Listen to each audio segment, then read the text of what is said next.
ชีวิตของเราต้องดูแลเราต้องรักษาด้วยตัวเราเองชีวิตของเราร่างกายของเราจิตใจของเราจะให้คนอื่นมาดูแล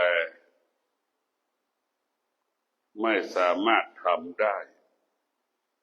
ถึงแม้ทำได้แค่บางเวลาตัวเราเท่านั้นที่จะดูแลตัวเราเองตัวสติจะทำให้เรารู้ว่าเรากำลังนั่งสมาธิตัวสติทำให้เรารู้ว่าเรากำลังสวดมนต์ตัวสติจะทำให้เรารู้ว่าเรากำลังเดินกำลังย่างกำลังนั่งสติเท่านั้นเป็นตัวพัฒนาชีวิตของเราเมื่อเรารู้เราก็ไม่หลงเมื่อเรารู้เราจะไม่ติดเมื่อเรารู้เราจะไม่ทุกข์เมื่อเรารู้เราจะไม่หลงในสุขเมื่อเรารู้เราจะไม่ติดในสุขเมื่อเรารู้ว่าสุขเป็นยาเสพติดชนิดหนึ่งเป็นเชื้อโรคที่รักษาไม่ได้ชนิดหนึ่งหรือเป็นโรคที่หมอรักษาไม่ได้ก็คือโรคที่เราไปติดความสุขสารพัดโรคที่มันเกิดขึ้นกับชีวิตของเราเกิดขึ้นบนโลกใบนี้หมอรักษาได้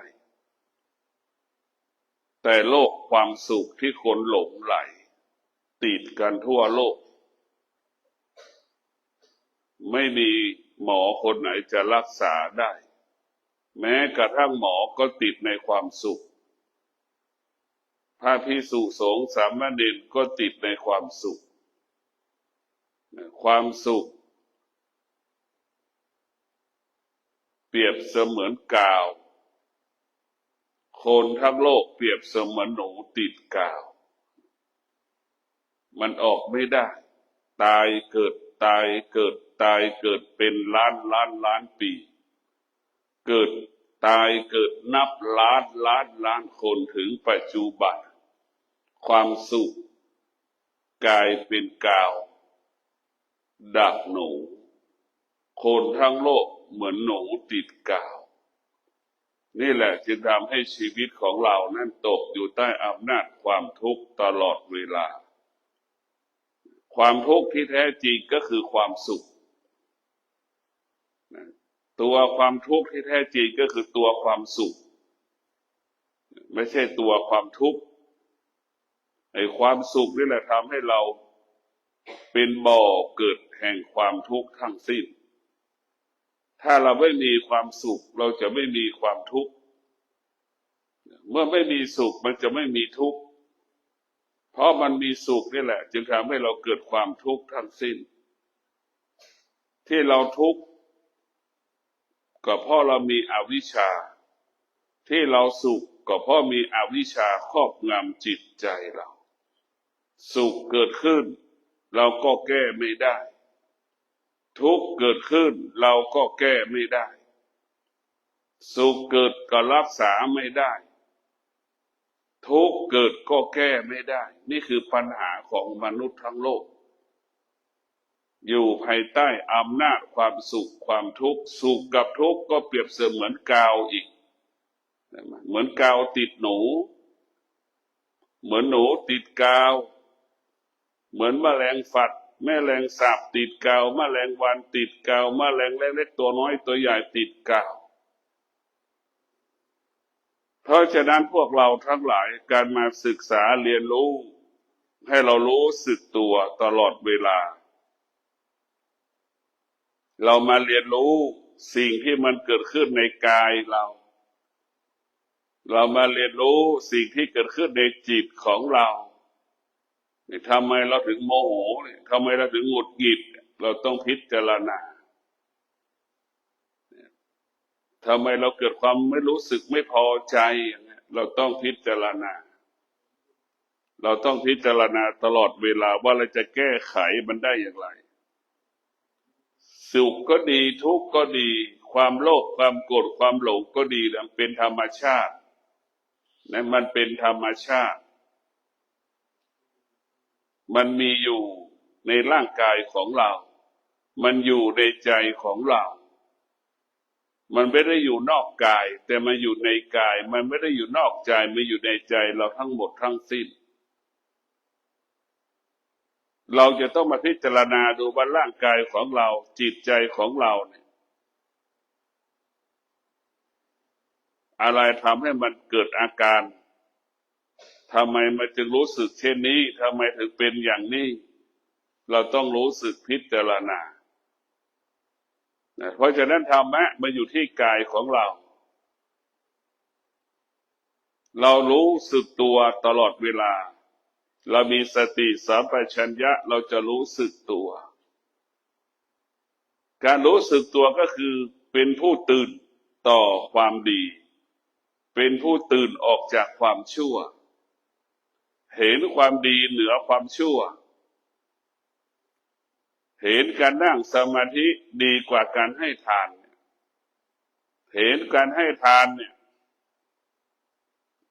เป็นของนอกกายเห็นการนั่งสมาธิเป็นของเป็นสิ่งอยู่ในกายเป็นของอยู่ในกายของเรานี่สมาธิก็อยู่ในร่างกายของเราไม่ได้อยู่นอกกายพระธรรม84,000พระธรรมขันธ์นี่อยู่ในกายเราหมดร่างกายของเรานี่แหละคือพระไตรปิฎกรู้ธรรมด้วยตาไม่ละเอียดรู้ธรรมด้วยหูของเราก็ไม่ละเอียดมันต้องรู้ธรรมด้วยจิตรู้ธรรมด้วยจิตดังเช่นเรานั่งสมาธิรู้ธรรมด้วยจิตเรารู้ธรรมด้วยจิตรู้ธรรมด้วยตาก็คือการตาคือเกิดจากการอ่านหนังสือรู้ธรรมจากการหูก็คือเกิดจากการฟังมันก็หลงหมดทั้งสิ้นเพราะฉะนั้นพวกเราทั้งหลายพระพุทธเจ้าจึงสอนให้เราไม่ให้เชื่อสิ่งที่พระพุทธเจ้าพูดทุกอย่างบัณฑิตทั้งหลายจะไม่เชื่อคำพูด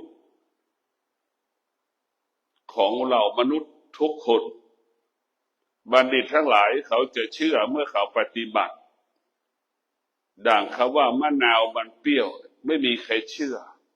ถ้าตลับใดลิ้นยังไม่สัมผัสกับรสชาติมะนาวบัณฑิตเขาก็จะไม่เชื่อเพราะฉะนั้นพระพุทธเจ้าจึงให้เราปฏิบัติถึงจะรู้ทุกวันนี้เราถูกสุขหลอกทุกมันหลอกเพราะเราไม่ปฏิบัติเพราะเราฟังมาตลอดเราได้ยินด้วยหูเราได้เห็นด้วยตาของเราสิ่งเหล่านี้มันเป็นสิ่งที่เราสมมุติขึ้นอะไรที่เกิดจากตาก็เป็นสิ่งสมมุติอะไรที่เกิดจากหูก็เป็นสิ่งสมมุติทั้งสิ้นถ้าเกิดขึ้นในจิตเนี่ยเราจะละเอียดอะไรที่เกิดขึ้นในจิตเราจะรู้เลยว่าสุขกับทุกข์ผู้ที่ปฏิบัติธรรมจึงรู้ว่าทุกข์เป็นสิ่งที่ดีเป็นสิ่งที่มีค่าถ้าเราไม่มีทุกข์เราจะไม่มาอยู่วัดดอนจันทร์ถ้าเราไม่มีทุกข์เราจะไม่มาปฏิบัติธรรมไอ้ทุกข์ทำให้เราตื่นออกจากทุกข์เราเห็นทุกข์เราจึงออกจากทุกข์ถ้าเราไม่เห็นทุกข์เราก็ไม่สามารถออกจากทุกข์นั้นได้ถ้าความทุกข์นั้นมีตัวตนก็เปรียบเสมือนปลาที่มันเน่าหนูที่มันเน่า ปลาก็ดีหนูก็ดีที่มันเหม็นนั่นแหละทุกข์คือของเน่าของเหม็นเมื่อเราสัมผัสกับของเน่าของเหม็นเราจะหนีออกจากทุกข์เราจะออกจากทุกข์เราจะอยู่ห่างจากของเน่าของเหม็นเราเห็นทุกข์เราก็จะออกจากทุกข์ถ้าเราไม่เห็นทุกข์เราก็ไม่ออกจากทุกข์เพราะฉะนั้นพวกเราทั้งหลายที่เกิดมาเป็นมนุษย์ทุกวันนี้เราไม่เห็นทุกข์เราจึงไม่สามารถออกจากทุกข์นั้นได้เราไม่เห็นสุขชีวิตเราจึงไม่ได้พบความสุขเราก็ไปหลงสิ่งที่เราว่าเป็นความสุขสุขของพระพุทธเจ้าก็คือเกิดจากการนั่งสมาธิการนั่งสมาธิทำให้จิตสงบ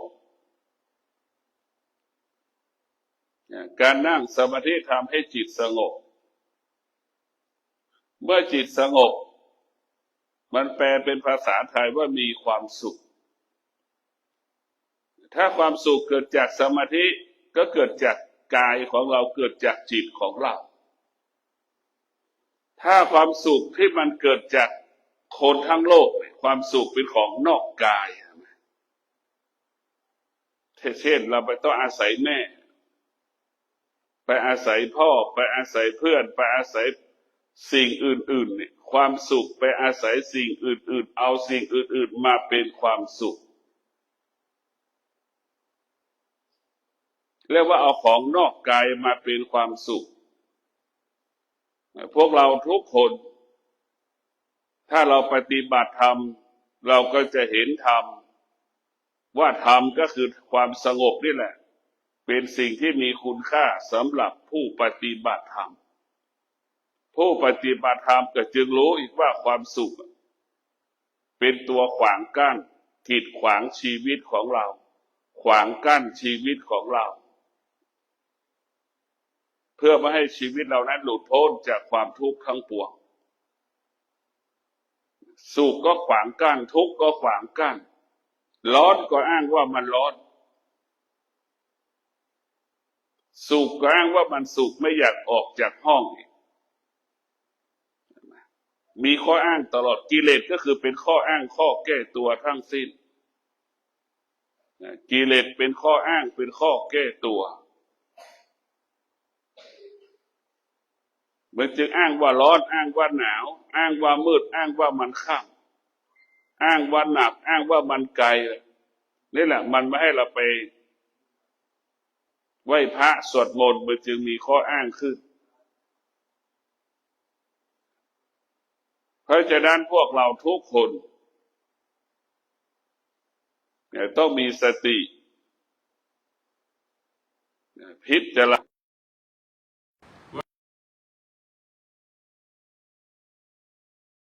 เกิดมาเสมอเหมือนกันหมดเกิดมาเสมอเหมือนกันหมดไม่มีใครมีเสื้อผ้าติดตัวมาสิ่งที่ติดตัวของเรามาก็คืออวิชชากับวิชาติดตัวเรามาคนไหนที่มีอวิชชามากก็จะหลงเกิดมาแล้วก็จะหลงในโลกคนไหนที่มีวิชาเกิดมาแล้วก็จะเห็นโลกเป็นทุกข์ก็จะออกจากโลกจะไม่ยึดติดในโลกคนที่มีอวิชชาก็ติดในโลกหลงในโลก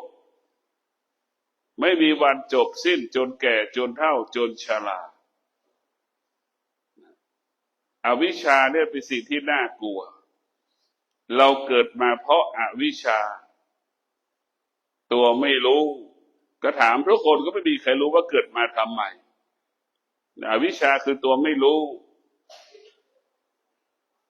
ถามแม่แม่ก็ไม่รู้ถามพ่อพ่อก็ไม่รู้ถามพี่ทุกคนก็ไม่รู้ถามน้องทุกคนก็ไม่รู้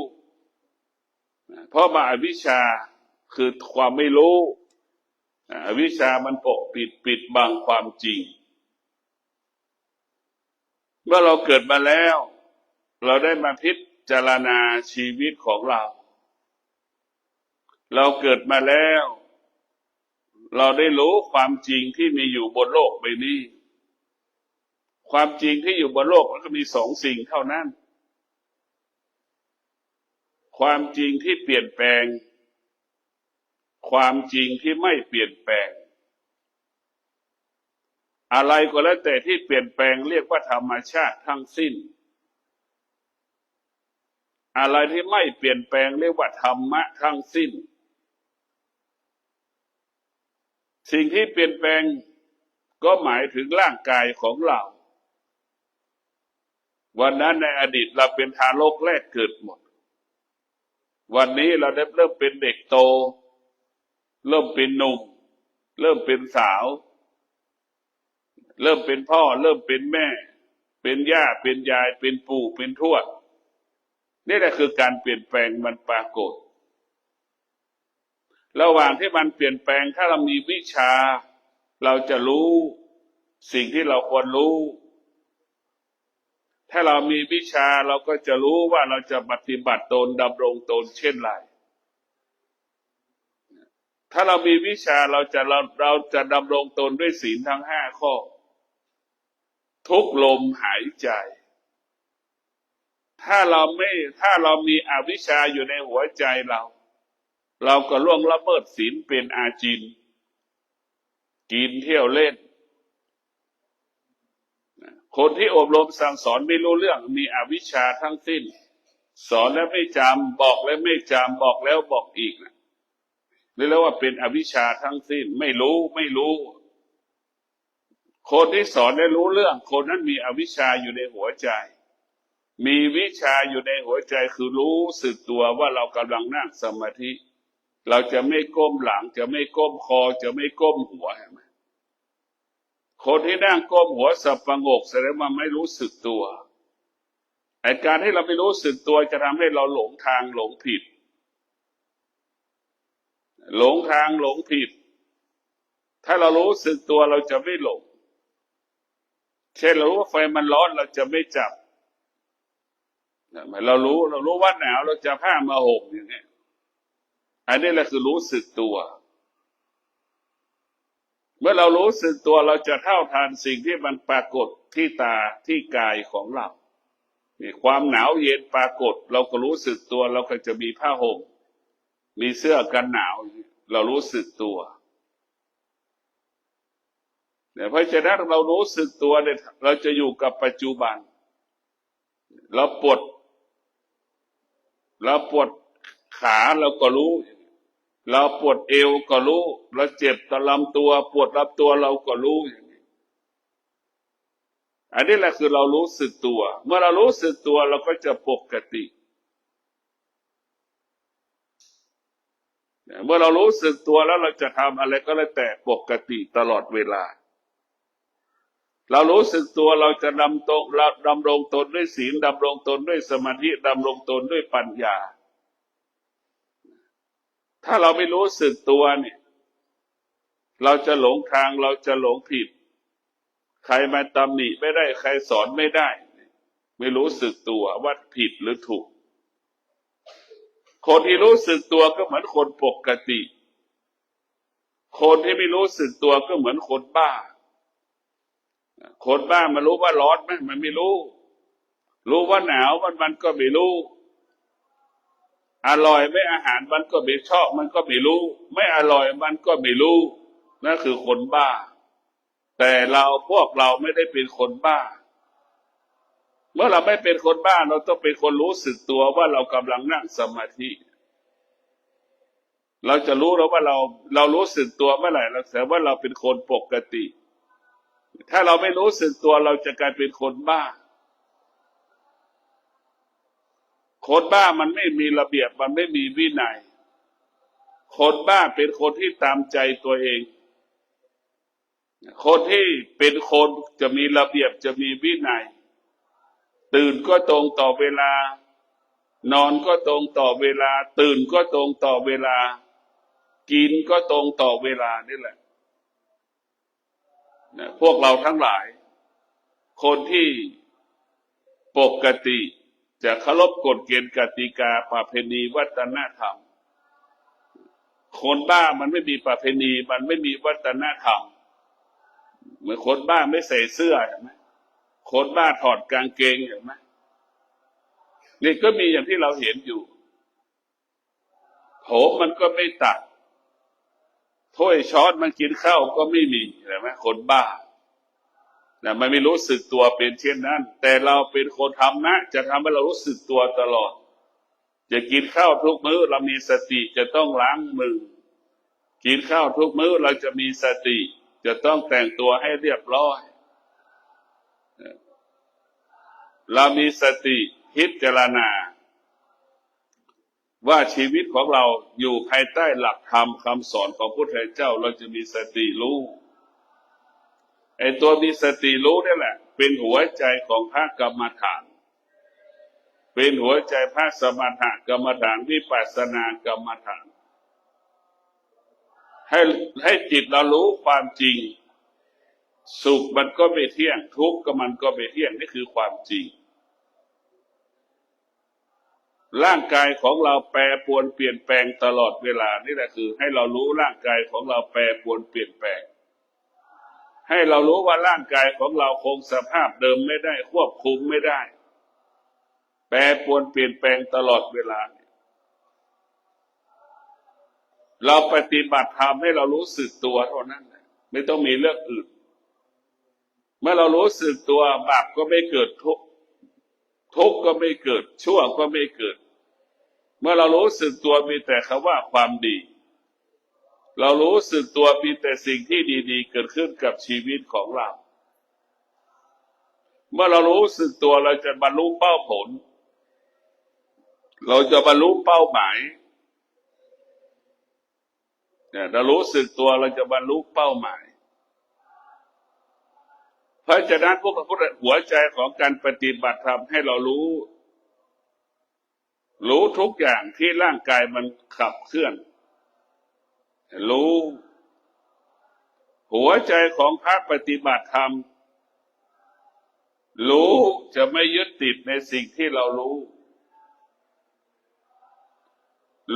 ให้เราอยู่เหนือสิ่งที่เรารู้ในหัวใจการปฏิบัติรู้ให้เราละสิ่งที่เรารู้จิตรู้สิ่งใดให้ละสิ่งนั้นจิตรู้สิ่งใดให้อยู่เหนือสิ่งนั้นจิตรู้สิ่งใดให้ละสิ่งนั้นนี่คือหัวใจของพระวิปัสสนาจนถึงที่สุดจิตมันรู้จิตจะไม่ตามรู้ไม่ตามรู้เพราะฉะนั้นพวกเราทั้งหลายทุกวันนี้เราเข้าไปยึดติดในความรู้เราจึงเป็นทุกข์เราไปอยู่ใต้เราไปอยู่ใต้อำนาจของความรู้เราจึงเป็นทุกข์หลักการปฏิบัติธรรมให้เราอยู่เหนือสิ่งที่เรารู้ทั้งหมดหลักการปฏิบัติธรรมของเราให้เราละสิ่งที่เรารู้ทั้งหมดหลักการปฏิบัติธรรมเราไม่ต้องไปตามรู้ไม่ต้องไปตามรู้ทุกวันเราไปตามรู้เราไปตามรู้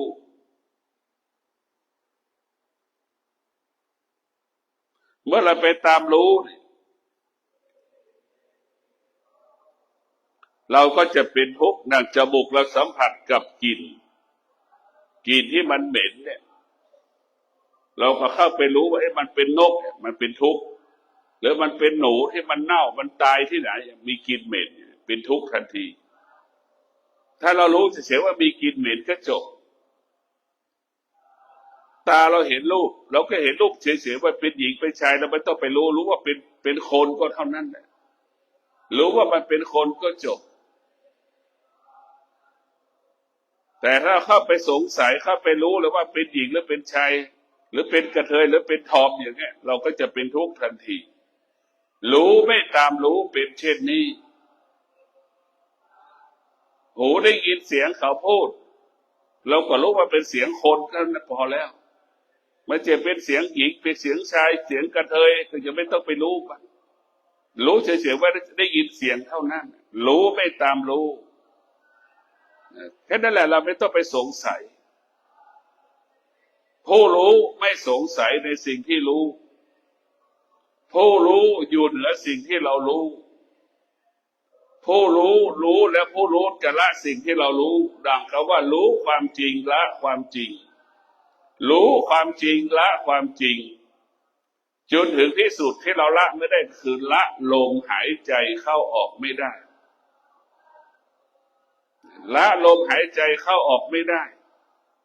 สิ่งที่เราควรรู้ก็คือรู้ลมหายใจเข้าออกนี่แหละ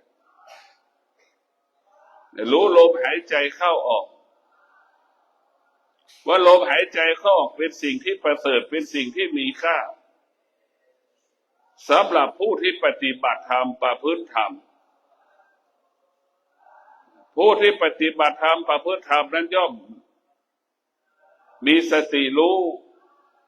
มีสติสัมปชัญญะรู้สึกตัวตลอด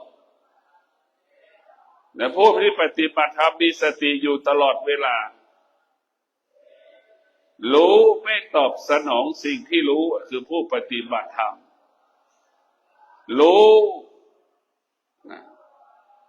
ไม่ตอบสนองสิ่งที่เรารู้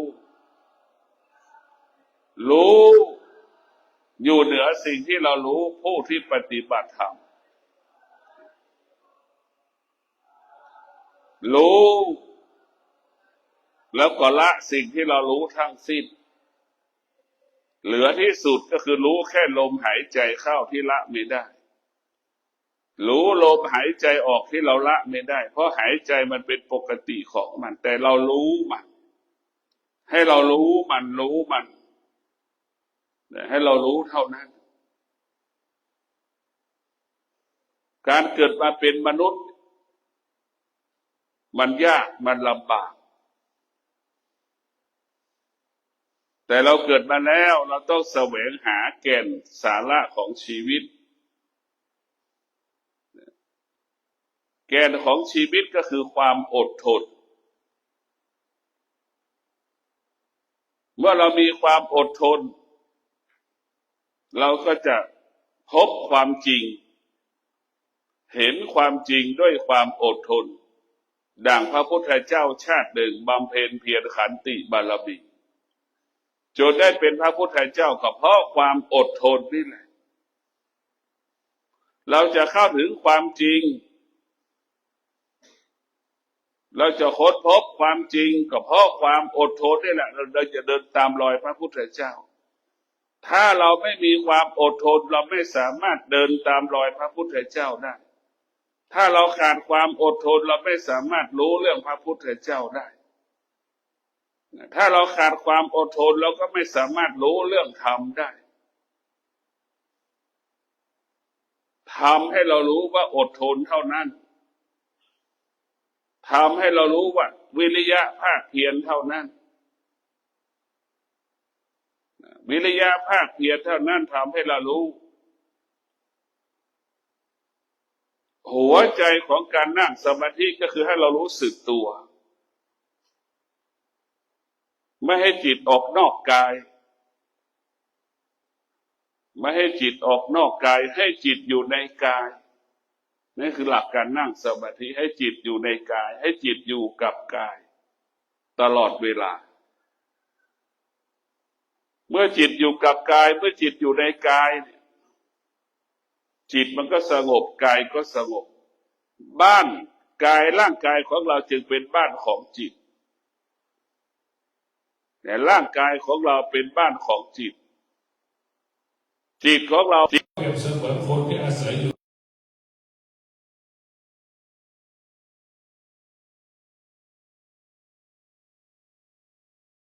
บ้านของจิตจิตเราจะต้องอาศัยศีลสมาธิปัญญาจิตเราจึงสงบกายของเราจะเป็นต้องอาศัยศีลสมาธิปัญญามาควบคุมกายเราจึงสงบจิตจะสงบกายจะสงบต้องอาศัยศีลสมาธิปัญญาร่างกายของเราเปรียบเสมือนก้อนหินจิตของเราเปรียบเสมือนช่างแกะสลักหิน ช่างทั้งหลายแกะสลักหินพระพุทธรูปแกะสลักหินพระพุทธรูปเป็นหินอยู่แล้วมาแกะเป็นพุทธรูปกลายเป็นสิ่งที่มีค่าร่างกายของเราจะมีค่าเมื่อร่างกายเรามีธรรมะจิตของเราจะมีค่าแต่เมื่อจิตของเราได้มีปัญญาศีลสมาธิปัญญาทำให้กายเรามีคุณค่าศีลสมาธิปัญญาจึงทำให้จิตเรานั้นมีคุณค่าทั้งกายทั้งจิตจะมีคุณค่ากายกับจิตต้องอาศัยศีลสมาธิปัญญาเป็นผู้พัฒนากายเป็นผู้พัฒนาจิตศีลสมาธิปัญญาก็อยู่ในพระสมถกรรมฐานทำให้จิตเราสงบให้กายเราสงบศีลสมาธิปัญญาก็อยู่ในพระวิปัสสนากรรมฐานให้จิตเรารู้แจ้งรู้จริงรู้ความจริงสิ่งที่มีอยู่เป็นอยู่บนโลกใบนี้ชีวิตของเราอยู่ภายใต้การเปลี่ยนแปลงของโรคภัยไข้เจ็บตกอยู่ภายใต้ชราพยาธิตกอยู่ใต้อำนาจความโลภความโกรธความหลงตกอยู่ใต้อำนาจความเกลียดความชังความรักความหลงทั้งสิ้นชีวิตของเราเมื่อมีธรรมะก็คือศีลสมาธิปัญญาเป็นรากฐานของชีวิตเป็นรากฐานของจิตเป็นรากฐานของกายกายกับจิตประกอบไปด้วยศีลสมาธิปัญญากายกับจิตจึงมั่นคงงอกงามเบิกบานผ่องใสตลอดกาลขอเจริญพร